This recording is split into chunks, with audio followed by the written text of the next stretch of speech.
জীবনে সাফল্য লাভ করতে হলে মানুষকে উচিত পথে চলতে হবে, কিন্তু তার থেকেও বেশি গুরুত্বপূর্ণ হলো এটা বোঝা যে সেই পথে চলতে চলতে কখন আমাদের দাঁড়াতে হবে আর কখন আমাদের চলতে হবে। কি অর্থ যে কাউকে আটকেও না, যে এগোতে চাইছে তাকে এগোতে দাও, তার পথে বাধা সৃষ্টি করো না। এবার এই ছোট কথাতে এক অনুচিত স্থানে আমি দাঁড়িয়ে পড়ি। আটকাও, যেতে দিও না।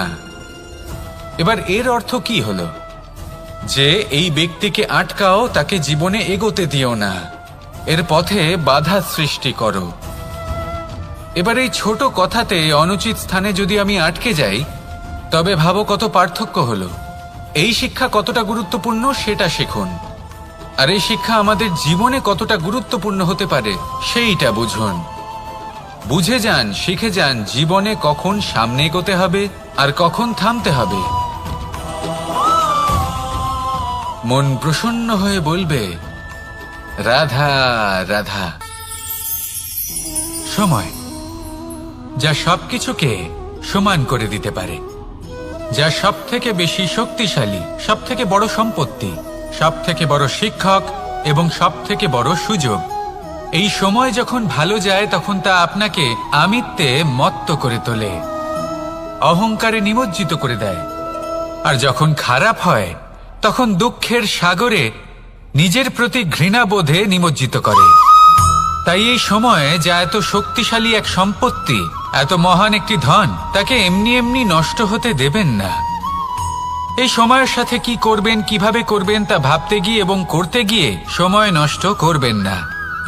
যদি আপনি এই সময় নষ্ট করেন, তাহলে সময়ও নিশ্চিত করবে যে আপনার সাথে কি করা উচিত। তাই সময়ের সদ্ব্যবহার করুন আর আমার সাথে ভালোবেসে বলুন রাধা রাধা।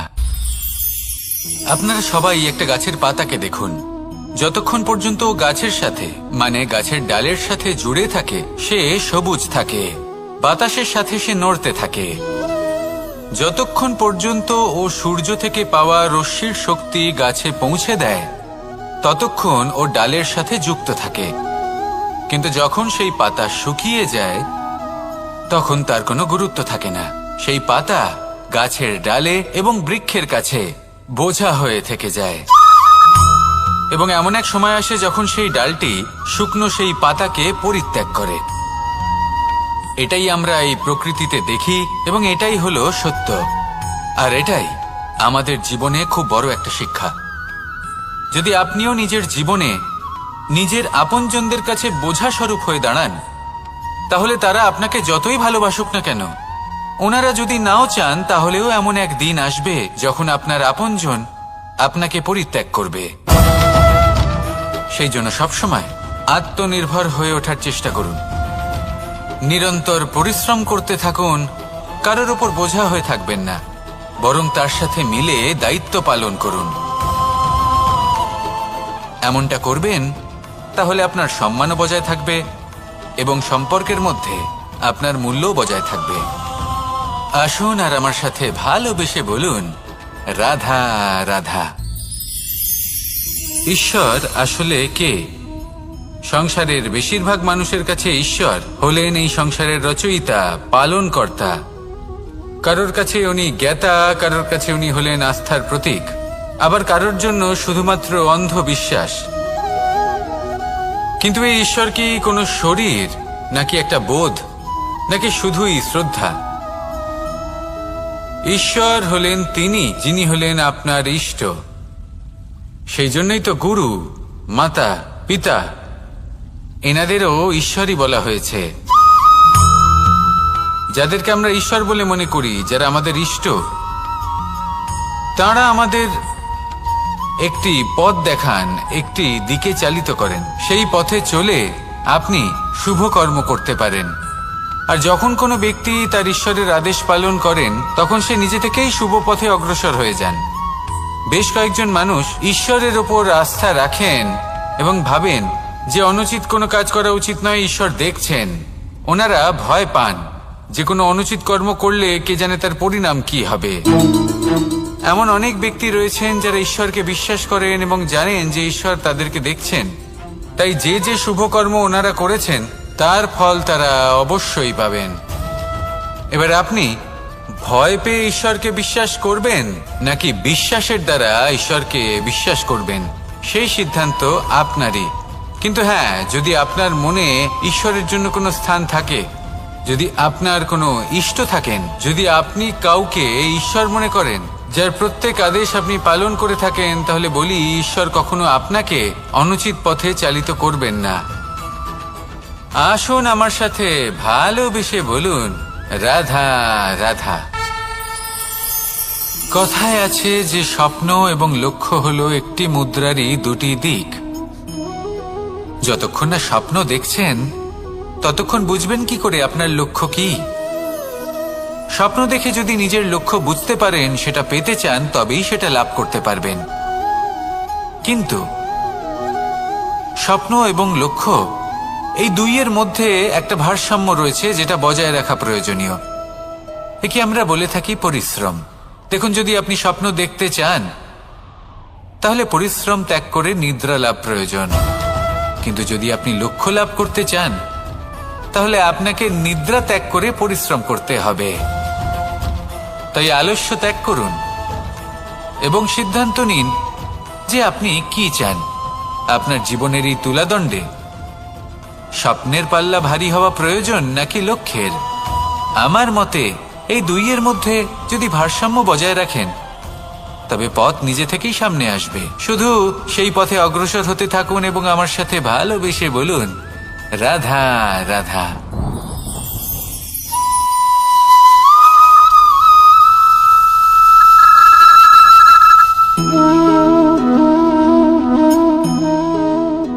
মোহনের বাঁশির এই সুর, এটাকে দেখুন, এই ছিদ্রগুলি দেখুন। প্রত্যেকটা সুর থেকে নিজস্ব একটা স্বর নির্গত হয়। এবার যে ব্যক্তি এই সমস্ত সুর এবং স্বর বুঝতে পারেন, এতে নিপুণ, তিনি এই বাঁশির দ্বারা যে সুর নির্গত করবেন তা তো মধুর অবশ্যই হবে। এবার জীবনের সাথেও কিছুটা এরকমই ঘটে। জীবনের কিছু নীতি থাকে, অর্থ, কুটুম্ব এবং আধ্যাত্মিক। যদি জীবনের প্রত্যেকটা মুহূর্ত সুখময় হয় এরকম আপনি চান, তাহলে এই তিনটি নীতিতে আপনাকে নিপুণ হতে হবে। কোনো একটি বিশেষ নীতির প্রতি যদি আপনি বেশি ঝুঁকে পড়েন তাহলে বাকি দুই নীতি থেকে যা সুখ লাভ করা সম্ভব তা পারবেন না। ধন অর্জন করতে হবে পরিবারের জন্য, পরিবারের সুখ মনের শান্তির জন্য, মনে শান্তির প্রয়োজন মনের শুদ্ধতার জন্য। যখন এই মন শুদ্ধ হবে, জীবন শুদ্ধ হবে, পবিত্র হবে, সুন্দর হবে এবং ভালো। জীবনযাত্রায় ভোগ বিলাসের পথে হারিয়ে যাওয়া খুব সহজ। বারবার থেমে আপনাকে দেখতে হবে, নিজেকে কিছু প্রশ্ন করতে হবে। আমি কি আজ সেই কর্মই করছি যেটা আমি করতে চেয়েছিলাম? আমি কি আজ সেই জীবন যাপন করছি যেমন আমি যাপন করতে চেয়েছিলাম? যদি এই প্রশ্নগুলোর উত্তর হ্যাঁ হয় তাহলে এগোতে থাকুন, নয়তো থেমে যান এবং বিচরণ করুন।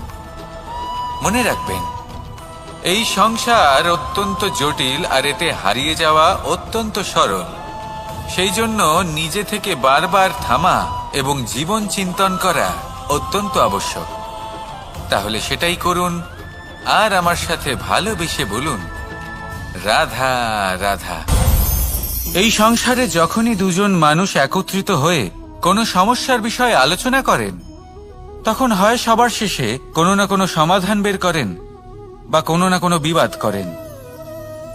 এই বিবাদ হলো মনুষ্য জীবনের সব থেকে বড় ঝামেলা, সব থেকে বড় সমস্যা। ভেবে দেখুন, এই বিবাদ কেন হয়? তখনই হয় যখন বার্তালাপ ঠিকমতো হয় না। আর বার্তালাপ ঠিকমতো কেন হয় না? কারণ বেশিরভাগ সময় মানুষ একটাই ভুল করে বসে। সামনের মানুষের কথা শোনেন কিন্তু তার উত্তর দেবার জন্য, তার কথার মর্ম বোঝার জন্য নয়। কিন্তু যেদিন থেকে, যে মুহূর্ত থেকে আপনি এটা শিখতে শুরু করে দেবেন যে আমি অপরের কথা শুনব, কিন্তু সেটা বোঝার জন্য, তাকে উল্টে জবাব দেবার জন্য নয়, সেদিন থেকেই বিবাদের সমাপ্তি ঘটবে আর বার্তালাপ স্পষ্ট হয়ে যাবে। দেখুন, হয় সামনের মানুষের কথা বুঝতে শিখুন, বা নিজের বক্তব্য ভালোভাবে সামনের মানুষটাকে বুঝিয়ে বলুন। বার্তালাপ নাকি বিবাদ, আপনি কোনটা চান? সিদ্ধান্ত আপনার। আসুন আর আমার সাথে ভালোবেসে বলুন, রাধা রাধা। কাম, তৃতীয় পুরুষার্থ। এবার অধিকাংশ মানুষই কাম বলতে বিলাসিতা, বাসনা, লালসা মনে করে ফেলে। আসলে এমন কিছুই নয়। কামের বাস্তবিক অর্থ কি? কামের বাস্তবিক অর্থ হল কামনা। প্রতিটা ব্যক্তি, প্রতিটা মানুষ, প্রতিটা জীব এই সংসারে কোনো না কোনো বিশেষ কারণে আসে। সেই কারণকে পূর্ণ করার জন্য কর্ম করাকে কাম বলে। এখন সেটা সবার জন্য ভিন্ন হতে পারে। কারোর কাছে সেটা জ্ঞান অর্জন করা হতে পারে, আবার কারোর কাছে নির্মাণ করা হতে পারে। কারোর জন্য পরিবারকে সঞ্চালন করা হতে পারে, আবার কারোর জন্য এই সংসার থেকে পাপ দূর করা হতে পারে। কিন্তু সব থেকে গুরুত্বপূর্ণ হলো যে মানুষ যেন নিজের কর্ম ঠিক করে করে, সম্পূর্ণ যত্ন নিয়ে করে। তৃতীয় পুরুষার্থ মানে এই কাম। এটার অনুচিত অর্থ নিজেকে বোঝানো মানেই সমগ্র জীবনকে অর্থহীন করে দেওয়া। তাই প্রেম দ্বারা আপনার এই সংসারে আসার কারণটাকে অনুসন্ধান করুন, আর এই প্রেমের সাথেই বলুন, রাধা রাধা। প্রেম আড়াই অক্ষর, মাত্র আড়াই অক্ষরের এই শব্দ প্রেম, এর মধ্যে ত্রিলোকের এবং সমগ্র ব্রহ্মাণ্ডের বীজ নিহিত আছে। এমন কি আছে যা এই প্রেম করতে পারে না? যেখানে শক্তি এবং বিদ্যা প্রয়োগ করে আপনি কিছুই করতে পারবেন না, সেটাও প্রেম দ্বারা অর্জন করা সম্ভব। প্রেম চাইলে পাথরেও ফুল ফোটাতে পারে। প্রেম চাইলে ন্যাড়া পাহাড়ের বুক চিরে নদীপথ তৈরি করতে পারে। চাইলে নিরক্ষর ব্যক্তিকে সংসারের শ্রেষ্ঠ জ্ঞানী করে তুলতে পারে। শুধুমাত্র এই প্রেমের জন্য সবার দুষ্টু কানাই ঘনশ্যাম হয়ে উঠেছিল। শুধুমাত্র এই প্রেমের টানেই ত্রিলোকের স্বামী দ্বারকাধীশ নির্ধন সুদামার পদসেবাও করেছিলেন। এই প্রেম হলো সংসারের সবথেকে বড় শক্তি। এই সংসারের আধার হলো প্রেম। এমন কিচ্ছু নেই যা এই প্রেমের পক্ষে সম্ভব নয়। যেখানে বিদ্যা এবং শক্তি সাহায্য করতে পারে না, সেখানে এই প্রেম আপনাকে জয়ী করে দিতে পারে। তাহলে আসুন আর আমার সাথে ভালোবেসে বলুন, রাধা রাধা। আমরা যখনই কোনো যাত্রায় যাব বলে মনে করি, তখনই আমরা প্রস্তুত থাকি আসন্ন বিপদের জন্য বা সংকটের জন্য। যেমন যদি আমাদের মনে হয় যে আজকের পরিবেশ খুব ঠান্ডা হবে, তাহলে আমরা গরম বস্ত্র ধারণ করি বা সেটাকে সাথে নিয়ে যাই। যদি মনে হয় যে বৃষ্টি হতে পারে বা বৃষ্টি হয়ে চলেছে, আমরা দেখছি, তাহলে আমরা একটা ছাতা সাথে নিয়ে নিই। আমরা প্রস্তুত থাকতে চাই এবং এটাই উচিত, এবং সেই কারণেই আমরা যাত্রায় সাফল্য লাভ করি। কিন্তু যদি আমরা কথা বলি জীবনযাত্রা নিয়ে, যা কিনা সব থেকে বেশি গুরুত্বপূর্ণ, তাহলে তার জন্য আমরা পূর্ণরূপে প্রস্তুত থাকি না। আশেপাশের মানুষ, এই সমাজ, আমাদের সাথী, আমাদের মিত্ররা যে কোনো মুহূর্তে বদলে যেতে পারেন। সেই জন্য আমরা নিজেদেরকে কখনো সাবধান করি না, কখনোই নিজেদের প্রস্তুত করি না। আমাদের এটা কখনোই মনে হয় না যে এরকম হতে পারে, আর সেই কারণেই শেষে গিয়ে আমরা অত্যন্ত দুঃখ পাই। একটা অমূল্য শিক্ষা আছে যেটা আমাদের লাভ করা উচিত। সতর্ক থাকা উচিত। এই জীবনযাত্রার জন্য শুধুমাত্র এই পরিবেশের বিষয়ে তথ্য সংগ্রহ করা বা তাকে অনুমান করা, এটুকু হলেই চলবে না। আমাদের আশেপাশের মানুষজনকে দেখতে হবে, তাদের স্বভাব পরিস্থিতির ওপর নজর রাখতে হবে। যখন তারা রং পাল্টাচ্ছেন, নজর রাখতে হবে, তা অত্যন্ত আবশ্যক। পরিবর্তন আপনার জীবনে অবশ্যম্ভাবী। সঠিকভাবে তার সম্মুখীন হন। আসুন আমার সাথে ভালোবেসে বলুন, রাধা রাধা। আপনি এটা শুনে থাকবেন যে ছোট্ট একটা বালক, সে ঈশ্বরের প্রতিরূপ হয়। কিন্তু এমন কেন বলা হয় তা কি আপনি কখনো ভেবে দেখেছেন? আমি আপনাকে বলছি, কোন একটা ছোট্ট বালককে দেখুন, সে কি করে? সকলকে সমান চোখে দেখে, ওর মনে না কোনো ছলনা রয়েছে, না কোনো কপটতা, না অহংকার রয়েছে, আর না কোনো বিষয় নিয়ে কোনো চিন্তা। সকলকে সে সমান চোখে দেখে আর নিজের মধ্যেই প্রসন্ন থাকে, সকল বিকার থেকে মুক্ত। এগুলোই তো সেই গুণ, সেই বালকের মধ্যে যা হলো ঈশ্বর স্বরূপ। এবার ভেবে দেখুন, যদি প্রত্যেকটা মানুষ এই ছোট বালকের মতো সেই সব গুণ নিজের মধ্যে জাগ্রত করে তোলে, তাহলে কি হবে? তারাও ঈশ্বর তুল্য হয়ে উঠবে। তাই আপনিও এটাই করুন, নিজের মনকে বিকার মুক্ত করুন সেই ছোট্ট বালকের মতো। মনের মধ্যে না কোনো চিন্তা রাখবেন, না মোহ, না ক্রোধ, না কোনো রকমের ছলনা বা কপটতা। সবাইকে সমান চোখে দেখুন আর নিজের মনেই প্রসন্ন থাকতে শিখুন। এই মন প্রেমময় হয়ে বলবে, রাধা রাধা। এই পুস্তকের মতোই হয় আমাদের সম্পর্ক। তার সেই এক পাতা, একটা ভুল। তাই যে কোনো সম্পর্কে যদি কারোর কোনো ভুল হয়ে গিয়ে থাকে, তাহলে সেই ভুলকে সম্পর্ক থেকে দূরে করা সঠিক হবে। সেই ভুলকে ভুলে যাওয়াই সঠিক হবে। সেই সম্পর্ক ভাঙা নয়, সেই সম্পর্ক সামলে রাখুন। কারণ ভুল তো সবার দ্বারা হয়। যদি এরকম করেন, তবেই জীবনরূপী পুস্তক আরো সুন্দর হয়ে উঠবে। একে অপরকে ক্ষমা করতে শিখুন, একে অপরের ভুলকে ভুলে যেতে শিখুন।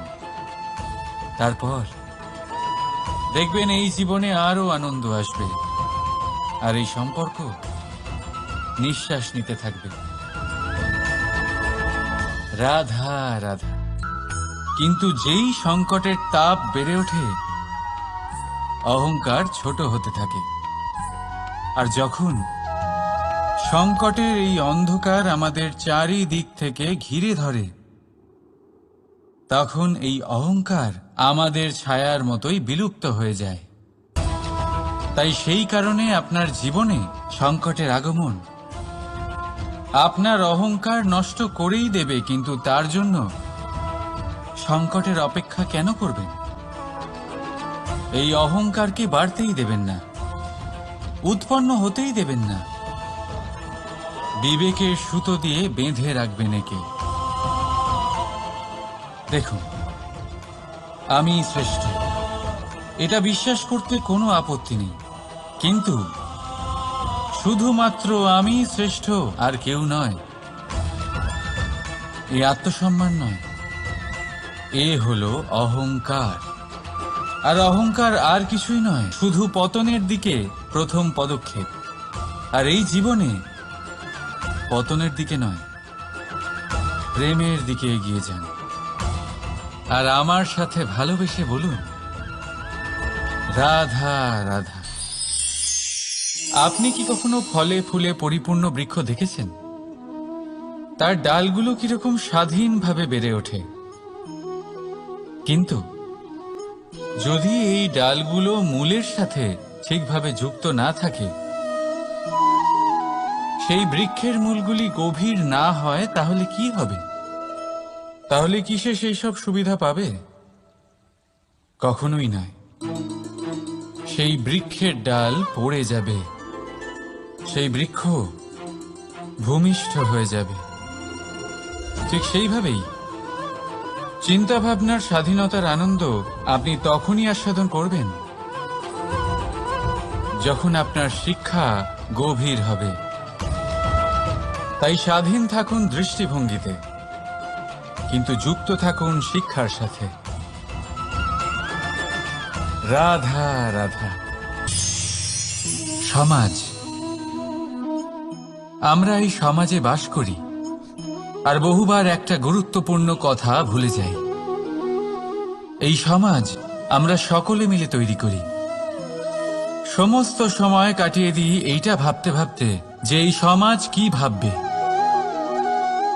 আমার কি করা উচিত, আমার কি ভাবা উচিত, কি পড়া উচিত, কোনটা সঠিক কোনটা ভুল। যদি আমি এটা করি, তাহলে কয়েকজনের এটা মনে হবে না তো যে আমি খারাপ, যখন আমি তা নই। মনে ভয় উৎপন্ন হয় সেই কয়েকজন মানুষের জন্য। তার কারণ হলো আমরা আমাদের মনের কথা শুনতে পাই না, না শুনতে পাই, না বলতে পারি, আর না করতে পারি। সেই কয়েকজন মানুষের ভয়ে আমরা খারাপের বিরোধিতা করা ছেড়ে দিই। কিন্তু কখনো নিজেকে জিজ্ঞেস করুন, শেষ পর্যন্ত কারা এই কয়েকজন মানুষ? এই সংসারে প্রতিটি মানুষেরই নিজের আলাদা আলাদা ব্যক্তিত্ব আছে, আলাদা দৃষ্টিভঙ্গি আছে। তাই যদি আপনি এটা ভাবেন যে আপনি সবাইকে খুশি করতে পারবেন, তাহলে আপনি ভীষণ বড় ভুল করছেন। জীবনে কর্ম তাই করুন যাতে আপনার অন্তরাত্মা সন্তুষ্ট হয়, আর অন্তরাত্মা সন্তুষ্ট তখনই হবে যখন আপনার কর্ম শুভ হবে। তাই নিজের মনের কথা শুনে এই সংসারে শুভ কর্ম করতে থাকুন, তবেই এই সংসারের কর্মে আপনি সার্থক হবেন। রাধা রাধা। এই পাতাকে দেখুন, কত কোমল, কত শীর্ণ। যদি এর উপরে একটুও জোর খাটান, বেঁকে যাবে। পাতা তো এরকমই হয়, একটু জোর খাটালেই তা বেঁকে যায় এদের নমনীয়তার জন্য। কিন্তু ওদের এই নমনীয়তার জন্য ঝড়ে, বিপর্যয়ে ওরা ভেঙে পড়ার থেকে বেঁচে যায়। যদি এদের বদলে কোনো দৃঢ় বৃক্ষ হয়, তখন হাওয়ার তীব্র গতি সে সহ্য করতে পারে না, তার সম্মুখীন হতে পারে না, ভেঙে পড়ে যায় সে। ঠিক সেই রকমই হয় আমাদের সম্পর্ক। যদি এর মধ্যে সামনে নত হতে শিখুন। রাধা রাধা। প্রেম, আমরা সকলে প্রেম করি, প্রেম পাওয়ার চেষ্টা করতে থাকি। আর এমনও অনেক মানুষ আছেন যারা প্রেম অর্জন করেও ফেলেন, কিন্তু সেখান থেকে শুরু হয় এক নতুন অধ্যায়ের। আচমকা দুই প্রেমীর কিছু অনুচিত বলে মনে হতে থাকে। আচমকা দুজনে নিজেদের অস্তিত্ব নিয়ে বিচলিত হতে থাকেন।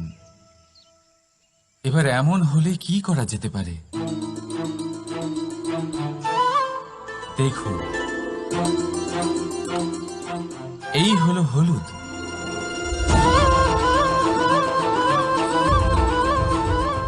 আর এই হলো চুন।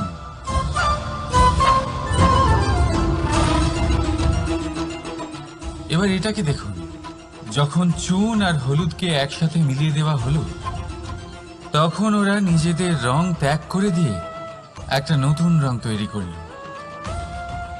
প্রেমের রঙও কিছুটা এইভাবে অর্জন করা হয়। এখানে কোনো আমি থাকে না, শুধু আমরা হয়, শুধু একাত্ম হয়। সেই জন্য ত্যাগ করুন নিজের অস্তিত্বকে, আর মনের উত্তেজনাকে আলিঙ্গন করুন। তারপর দেখুন আপনার এই প্রেম আপনাকে কোথায় কোথায় নিয়ে যায়। রাধা রাধা। এই সংসারে অসংখ্য মানুষ অর্থ আর সামর্থ্য দিয়ে মূল্যায়ন করেন যে কোনো মানুষের, নিজেদেরও আর অন্যদেরও। আর বহুবার অর্থ আর সামর্থ্য অর্জন করতে গিয়ে আমরা সময়, সম্পর্ক আর স্বাস্থ্য পিছনে ফেলে আসি। আমরা তার খেয়াল রাখি না। ভাবি যে একবার এই অর্থ আর সামর্থ্য অর্জন করে নেওয়ার পর তারপর সময়ও আমাদের কথা মতো চলবে, সম্পর্কগুলো আরো মধুর হয়ে যাবে, আর স্বাস্থ্যও আমাদের হাতের মুঠোয় থাকবে। কিন্তু এই অর্থের জন্য যখন আমরা এই তিনটেই হারিয়ে ফেলি, তখনই আমরা বুঝতে পারি যে আমরা কতটা অর্থহীন ছিলাম। আর তারপরে সংসারের সমস্ত অর্থ সংগ্রহ করে নেওয়ার পরেও আপনি আপনার ফেলে আসা সময় কখনোই ফেরত পাবেন না, না সেই সম্পর্ক আর না সেই স্বাস্থ্য। সেই জন্য এই তিনটির মূল্যই বুঝে নিতে শিখুন, অনেক দেরি হয়ে যাওয়ার পূর্বে।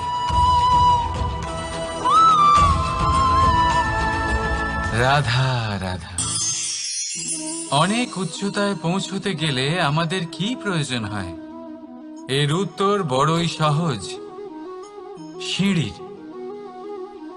এবার এর মধ্যে একটা গভীর রহস্য লুকিয়ে আছে। আমরা যখন দ্রুত সিঁড়ি দিয়ে উঠি, তখন কাউকে পেছনে ফেলে এলে তখন তাকে দেখে কি আমরা ছোট মনে করি? তাকে কি আমরা নিচু নজরে দেখি?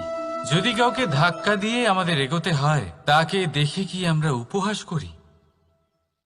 যদি আপনার উত্তর হ্যাঁ হয়, তাহলে এটা আপনার বড় ভুল। আপনার সিঁড়িতে যার সাথেই দেখা হোক, মধুর সম্পর্ক বজায় রাখুন, স্নেহময় ব্যবহার করবেন, তার সাথে বিনম্র থাকবেন।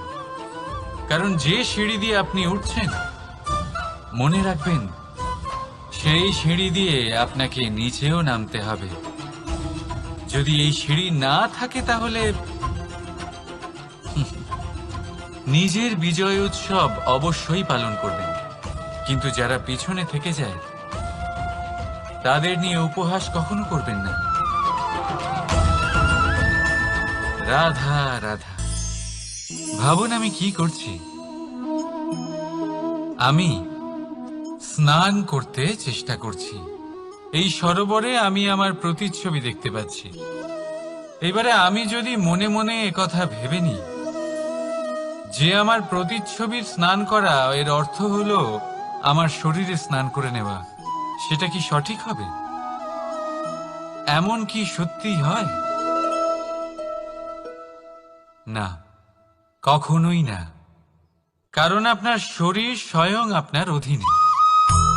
যতক্ষণ না আপনি নিজের শরীরকে ভেজাবেন, ততক্ষণ আপনার প্রতিচ্ছবি ভিজবে না। এবারে আপনি ভাবছেন আমি এই অযথা কথাগুলি কেন বলছি। কারণ এই কথাগুলোর সম্পর্ক আছে আমাদের জীবনের অভিজ্ঞতার সাথে। আমাদের জীবনের এই অভিজ্ঞতা অত্যন্ত গুরুত্বপূর্ণ হয়। কিছু মানুষ এমন আছেন যারা সংকটের সম্মুখীন হতে চান না, কঠিন পরিস্থিতির সম্মুখীন হতে চান না, সেইগুলোর থেকে দূরে পালান, আর তার সাথে এটাও আশা করতে থাকেন যে বড় বড় সংকটের সম্মুখীন হওয়ার অভিজ্ঞতা আপনা আপনি হবে, সেই সাহস আপনা আপনি চলে আসবে। কিন্তু এটা কখনোই হয় না। তাই সংকটের সম্মুখীন হন, তার থেকে দূরে না পালিয়ে। কারণ এই অভিজ্ঞতা বসে বসে কখনোই হয় না। তার জন্য আপনাকে সেই পথেই চলতে হবে যেখানে সংকট আছে, বাধা আছে, কঠিন পরিস্থিতি আছে, আর সেই পথে নির্ভয় হয়ে চলতে হবে। তার সম্মুখীন হতেই হবে। তারপর দেখবেন সেই পথে আপনার শক্তি, আপনার সাহস আপনার জন্য অপেক্ষা করছে। রাধা রাধা। ফলটা দেখছেন আপনি? এটা সেই ফল যেটা গাছের সবচেয়ে উঁচু ডালে পাওয়া যায়, কিন্তু যখন এটা খসে পড়ে তখন এটা আকাশের দিকে যায় না যা ওপরে আছে, সে যায় সেই ভূমির দিকে যে নিচ থেকে তার দিকে তাকিয়ে থাকে। কেন? কারণ এই ফলের নিজের উচ্চতার ধারণা মাটির থেকে নিজের দূরত্ব দেখে হয়। এই ব্যাপারটাই আমাদের মানুষের জন্যও খাটে। যদি আপনি সম্পন্ন হন, তাহলে তাদের সাহায্য অবশ্যই করবেন যাদের সামর্থ্য আপনার থেকে কম, যাদের সাহায্যের অত্যন্ত প্রয়োজন। আপনার সামর্থ্য বেশি কারণ তাদের আপনার থেকে সামর্থ্য কম। দেখুন, জীবনে আনন্দ শুধু বড় হওয়ায় নয়, বরং তাদের সাহায্য করেও আছে যারা কোনো কারণবশত আপনার থেকে নিচে রয়ে গেছেন। আর যখন একটা ফল এই কথাটা বুঝতে পারে, তখন আপনি নয় কেন? রাধা রাধা। সময় বড়ই বিচিত্র অনুভব দেয়। যখন অপেক্ষা করছেন তখন অনেক লম্বা হয়ে যায়। প্রতিটা মুহূর্ত একটা গোটা দিনের মতো মনে হয়। ঠিক সেইভাবেই যদি কোথাও যেতে দেরি হয়, তখন সময় দৌড়তে থাকে, প্রসন্নতায় বয়ে যায় আর নিরাশায় থমকে যায়। আপনদের সাথে থাকলে সময়ের খেয়ালই থাকে না, শত্রুদের সাথে থাকলে সেই সময়ই খারাপ হয়ে যায়। কিন্তু এটাই কি সত্যি বাস্তব? না, সময় তো সময়ই হয়। নিজের গতিতেই চলে সে। শুধু সেই গতির আভাস আমাদের মানসিক অবস্থা অনুযায়ী বদলে যেতে থাকে। তাই এই সমস্যা সময়ের নয়, আমাদের মানসিকতা। তাই নিজেকে খুশি রাখুন, অন্যদেরও খুশি রাখুন। আগের সমস্ত ঘটনা ভুলে যান আর একটা উজ্জ্বল ভবিষ্যতের দিকে অগ্রসর হন।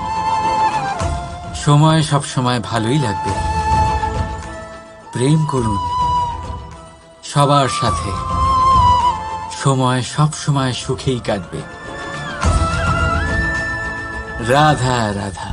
অগ্নি জীবনে খুব মহত্বপূর্ণ হয়। এই অগ্নি উজ্জ্বলতা হয়ে আমাদের জীবিত রাখে। কিন্তু ভাবুন, যদি এই উজ্জ্বলতা ক্রোধের অগ্নি হয়ে দিকভ্রষ্ট হয়, তাহলে কি হবে? একটা ছোট পাতা দিয়ে শুরু করে গোটা বনকে ছারখার করে দিতে পারে। ঠিক সেরকমই মানুষের ক্রোধের আগুনও অন্যদের তো ভস্ম করেই, কিন্তু তার পূর্বে স্বয়ং নিজেকেই ভস্ম করে দেয়। তাহলে কি করা যায়? কি করে নিয়ন্ত্রণ করা যায় তাকে? উত্তর হলো, তাতে জল ঢেলে দিয়ে, জলের মতো বইতে দিন একে। ঠিক সেইভাবে যেমন সূর্য নিজের অগ্নিকে তেজ বানিয়ে আপনার কাছে পৌঁছে দেয়। এটাই পার্থক্য সূর্যের অগ্নি আর ক্রোধের অগ্নির মধ্যে। সূর্যের অগ্নি বিচ্ছুরিত হয়ে প্রতিফলিত হয়ে আসে, আর সেই জন্যই তাকে তেজ বলা হয়। অন্যদিকে আমাদের ক্রোধের আগুনের কোনো সীমাই থাকে না। তাহলে নিজের অন্তরের শক্তিকে ক্রোধের আগুন বানিয়ে জ্বালাতে চান, নাকি উজ্জ্বলতা বানিয়ে বিস্তারিত করতে চান? সিদ্ধান্ত আপনার। রাধা রাধা। এই সংসার অনেকটাই বড়, আর আমরা তার কাছে অত্যন্ত নগণ্য। এই সংসারে এমন অনেক মানুষ পাওয়া যায় যারা বোঝান যে এই সংসারটা কতটা বড়, কতটা অদ্ভুত, কতটা সুন্দর। আর এই সংসার রচনা করে পরমেশ্বর কত মহান এক কাজ করেছেন। কিন্তু আপনি এই জীবনে মাত্র কয়েকজন মানুষকেই পাবেন যারা আপনাকে এটা বলবেন যে এই সংসারে আপনি কতটা গুরুত্বপূর্ণ, আপনি কতটা অদ্ভুত। যদি আপনি তাদের সাথে থাকেন, তাহলে তারা নতুন কিছু সৃষ্টি করতে পারেন, এই সংসারকে আরো কতটা পবিত্র করতে পারেন। তাই এই সংসারকে গুরুত্ব না দিয়ে সেই মুষ্টিমেয় কিছু মানুষকে গুরুত্ব দিন, কারণ তারাই হলো আপনার আপনজন, আর তারাই আপনাকে সঠিক পথে চালিত করবে। মানুষকে তো বর্ষার স্রোতও বয়ে নিয়ে যেতে পারে, তাকে সাগরও ডুবিয়ে দিতে পারে, কিন্তু গঙ্গা জল সবচেয়ে বেশি শুদ্ধ, কারণ তার কয়েক ফোঁটা মানুষকে মুক্ত করে দেয়। রাধা রাধা। এ হলো একটা পাতলা সুতো। ভাবছি যদি এটা দিয়ে আমি পোশাক বানাই, তাহলে নিজের জন্য কত সুন্দর একটা পোশাক বানাতে পারবো। কিন্তু যদি এটা আমি... চিন্তা করবেন না,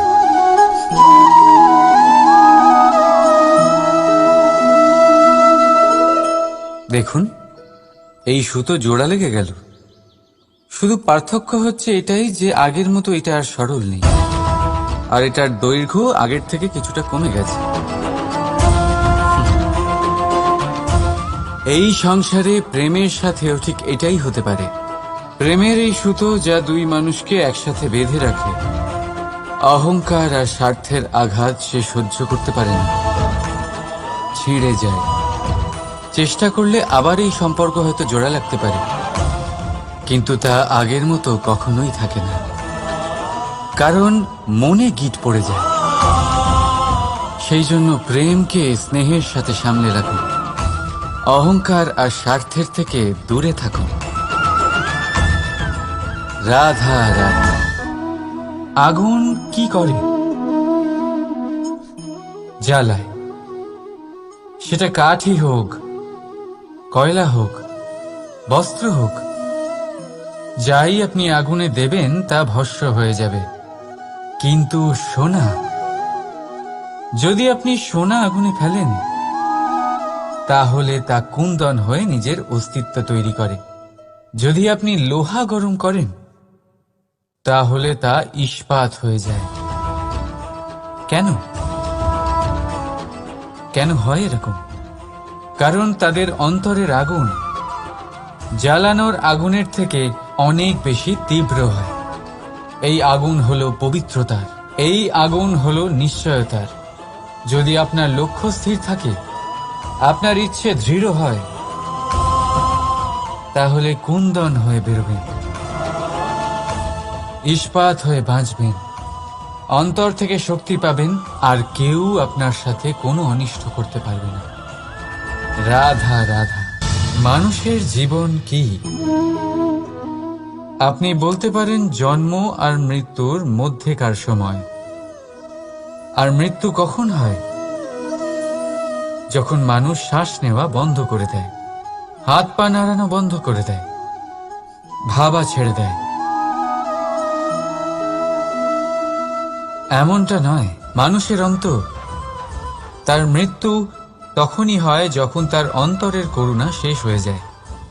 করুণা সেই ভাব যা মানুষকে মানুষ করে তোলে, যা এক মানুষকে আর এক মানুষের কষ্টে তার প্রয়োজনীয়তা অনুভব করে, আর সেটাই তাকে শক্তি দেয় অন্য কাউকে সহায়তা করার জন্য, তাকে পাত্র করে এই সৃষ্টির নিয়ন্তা হবার জন্য।